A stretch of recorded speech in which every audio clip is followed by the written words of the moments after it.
Pakistan holds two types of nuclear arsenal, that is the strategic arsenal, other is the tactical nuclear weapons. In our nuclear doctrine, we follow no first use. No first use is conditional. Possible scenarios: 1. Indian Army crossing LOC takes a military action in POK, and on paper we claim POK belongs to us, it is our territory. Second scenario is our forces crosses international border and goes for a military action within the territory of Pakistan. So let's understand and analyze how real the threat of a nuclear attack from Pakistan is. Since the use of the nuclear weapon, our world and our world order has not remained same, it has changed for eternity. Now I am become death, the destroyer of worlds.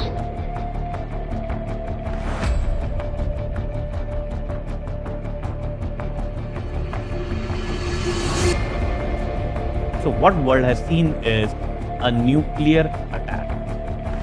But world has not seen a nuclear war. There is a big difference between attack and war. No two nuclear armed states has ever fought a war with each other.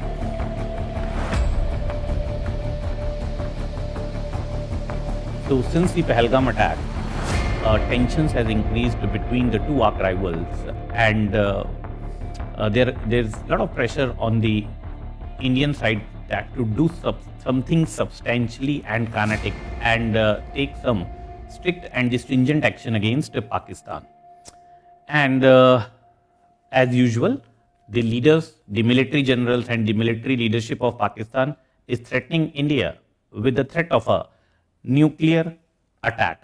That if India will go for any punitive action, that is, if India will take any military action against Pakistan, they will not shy away from using their nuclear arsenal. Already they have said that if India will try to divert the waters of Indus water system, and already we have said that treaty is suspended, but if we try to control, if we try to deviate the flow of waters, they will see it as an act of war, and in that scenario also they will not shy away from using their nuclear arsenal. So let's understand and analyze how real the threat of a nuclear attack from Pakistan is. Pakistan is using it just as a bluff or a hoax, or Pakistan can seriously afford to go for a nuclear war against India. Okay, though the UN Secretary General and the voices are coming from almost every section of the world that both neighbors needs to de-escalate the tensions as both are a nuclear weapon state. But will India again, or will India will go for a strong military action or not? Or is the threat of a nuclear attack from Pakistan is real or just a bluff? So let's understand and analyze this particular scenario.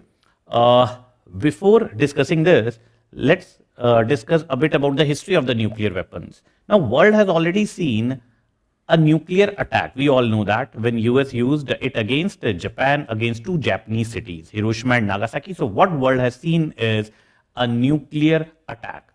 But world has not seen a nuclear war. There is a big difference between attack and war. No two nuclear armed state has ever fought a war with each other. As said by Oppenheimer, after seeing the mushroom cloud during the Trinity test, that now I am become death, the destroyer of the world. This is the English translation of the text which is there in Sanskrit in Bhagavad Gita. Okay, chapter 11, verse 32. So he said this, it's a English translation.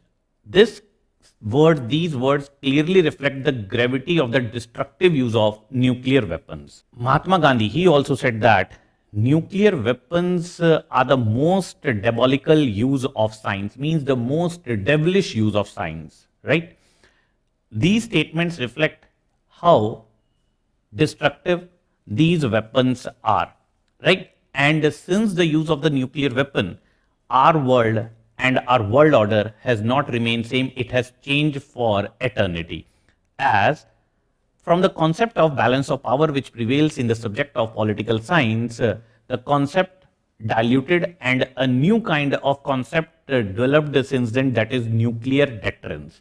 Means no two nuclear states can afford to go for a nuclear war, because the kind of destruction which will take place, no party can afford such a destruction. Balance of power as a concept has diluted and nuclear deterrence prevail. And since then, since US acquire weapon and use it, there is a race for acquiring weapons, and every country has acquired weapons on the name of deterrence. No country till date has accepted that their weapons are for destruction or for aggression. Every country claims that their weapons are for deterrence, that is to deter other, that is to frighten the aggressor for going for a war against them. So after US, it was Soviet who took over weapons on the name of deterrence. Britain and France acquire weapons on the name of deterrence against the Soviet. China, that is People's Republic of China, acquired weapons on the name of deterrence against US. India acquired on the name of deterrence against China, and Pakistan acquired on the name of deterrence against India, because Pakistani military clearly understands this, that they cannot go for a conventional war against India. Their dream of having military parity against India shattered once in 71 and the second time badly in 1999, that despite having the tactical advantage, despite their army were holding superior positions against Indian army was able to take back all the strategic locations from them. So this clearly established the superiority of the Indian armed forces. And North Korea acquired weapons on the name of deterrence against the US. So every country acquired weapons on the name of deterrence. So what prevails? The concept is the concept of deterrence in the world. Now, coming back to the discussion that how real the threat of a nuclear war prevails between India and Pakistan, or can Pakistan use a nuclear weapon against India? Can they afford to do so? Now, as I said, there are many scholars who believe that these weapons are not weapons of mass destruction, they are weapons of peace, because somehow these weapons has prevented wars. Many believe that Cold War remained cold because both countries were holding nuclear weapons. Had US and USSR were not holding the nuclear weapons, probably the tensions, the kind of tensions which were prevailing, it would have spilled into a full-fledged Third World War. But the war didn't took place because both were holding weapons. In the recent times, many believe had Ukrainian leaders would not have surrendered their nuclear arsenal, Russia would never have thought of violating their integrity sovereignty. So there are many examples which clearly substantiate this fact that nuclear weapons has prevented wars. But world has not seen a nuclear war does not mean tensions can't spill into a full-fledged war or nuclear war can't take place. The case in point, we have already seen by 1998, both India and Pakistan, they were holding nuclear weapons, but still Kargil war took place. Even during the Kargil war, Pakistan threatened India with a nuclear attack. Despite this real threat, India was very clear, we will not stop the war till the time we will not going to regain the strategic locations again. Pakistan gave this threat to India, the message came from US, and at that time, Indian Prime Minister Atal Bihari Vajpayee, he said the message which India got, he said that please convey our message to Pakistan that we have our own calculations, that if Pakistan will try to use a nuclear weapon against us, it will impact the half of India. But after this, there will be no Pakistan on world map. This message we have already given them in 1999.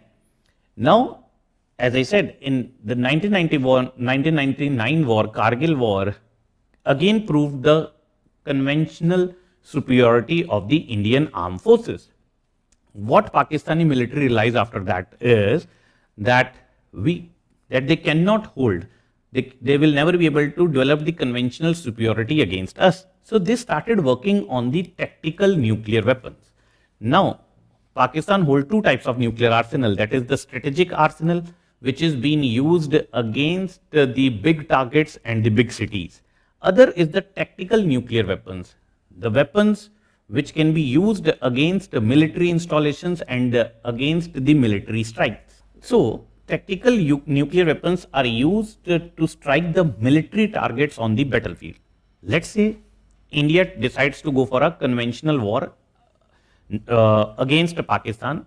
considering the Pahalgam attack itself, let's say Indian army decides to cross LOC and our tanks rolled in POK. So they can use the tactical nuclear missile against the 100 tanks of India to wipe out the Indian infantry. Okay. Basically, Pakistan have developed these tactical weapons to thwart India's cold start doctrine, which has been publicized by Indian NSA Ajit Doval. So basically, cold start doctrine is that in case of any terrorist attack in India, in which we are very clear that it is having the support from Pakistan, Indian military will go for a swift and decisive military action against Pakistan, and especially in response to cross-border terrorism. So this is basically our cold start doctrine, and to counter this, Pakistan has developed tactical nuclear missile. Possible scenarios: 1, Indian army crossing LOC, takes a military action in POK, and on paper we claim POK belongs to us. It is our territory. Second scenario is our forces crosses international border and goes for a military action within the territory of Pakistan. These are the two actions which Indian army can take. Now Pakistan can use tactical missiles in both the scenario. And if Pakistan will use a tactical missile, can Pakistan afford to use a tactical missile against the Indian military on its own soil? Because in the end, radioactive rays will release in the region. So can Pakistan afford to do so?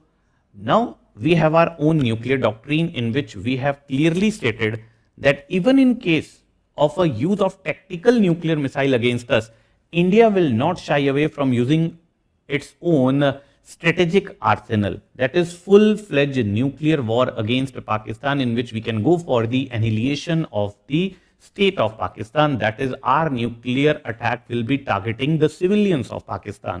Pakistan can use a tactical missile against our armed forces, or Pakistan can use its strategic arsenal against Indian cities, which will going to impact the civilians. So Pakistan has two possible options in case of a conventional military strike from India, right? Now the question is, can Pakistan afford to do so? Okay, so there's a big question mark on this, that it is just a hoax or the bluff, or they can really go for a nuclear strike against India. Now, in our nuclear doctrine, we follow no first use. India and China are the only two nuclear weapon states who pursue no first use policy. Though there has been a demand, there has been voices from our strategic community that we should declare our no first use as null and void, as there is a real threat of a nuclear strike from Pakistan, and why India wants to face so much of destruction, and only after that India wants to retaliate. Now, there are both pros and cons of following no first use, and India is one of the most vocal supporter of the global no first use doctrine in the world. So India will going to stick to no first use for the time being. But our defense minister has clearly given the clarity 19 after Balakot strike that India no first use is conditional. It is not mandatory that we will going for the retaliatory strike in case of an imminent security threat. India can be the first one to go for the use of its nuclear weapons. So at present, the clarity prevails is that our no first use is conditional. Second, we have acquired a nuclear triad, and a nuclear submarine Arihant has given us a potent second hit capability. So in case of a nuclear strike against us, we have a potent second hit capability, and Pakistan knows this thing very well, that retaliation from India will going to be very heavy, and India will going to do the unacceptable damage. Third thing on which India holds the edge is that already we have worked a lot on our missile defense shield system, and as per many experts, which I personally know, is that it is active. Okay, and also now we have S-400 defense system which we have acquired from Russia, and it has already deployed along the borders.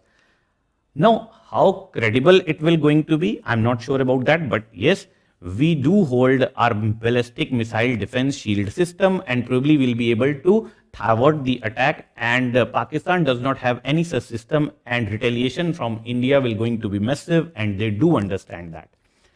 And the last thing which I want to say on this discussion is that in case of nuclear war, there prevails something called mad doctrine, that is mutually assured destruction, and the saying goes only a mad person can even think of using these weapons of mass destruction, right? So are they really mad? The leaders and the generals of Pakistan, are they really mad to even think of this, which can lead to the annihilation of Pakistan? India's NSA few years back, I don't remember exactly the year, but these what I'm telling is these are his words. What Ajit Doval said, that those generals who are not ready to lose their grip on power and are ready to kill their own people to have a grip on power, can they afford to go for the annihilation of the Pakistan?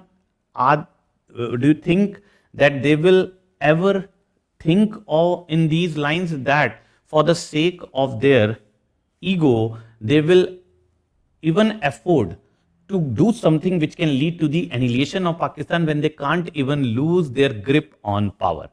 So it seems that Pakistan's threat of a nuclear attack against India is just a bluff and a hoax, and they are not in a position to even think of using these weapons against India. Okay, stay tuned for more such discussion. Best wishes. Thank you.